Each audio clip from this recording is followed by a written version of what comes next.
Degani men, quyoshli olam. Bugun biz siz bilan qog'oz qanday tayyorlanishini o'rganib olamiz. Qog'oz tayyorlash uchun avvalo daraxtlar kerak.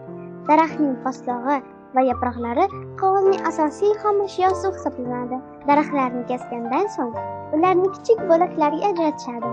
Keyinchalik qaynatilgan xom ashyo suv bilan aralashtiriladi. Keyin bu bo'laklar maxsus suyuqlikda qaynatiladi. Bu jarayon natijasida daraxtlardan qog'oz tayyorlash uchun kerakli xom ashyolar ajratiladi. Keyinchalik qaynatilgan xom ashyo suv bilan aralashtiriladi. Bu aralashma qog'oz tayyorlash jarayonining muhim qismi.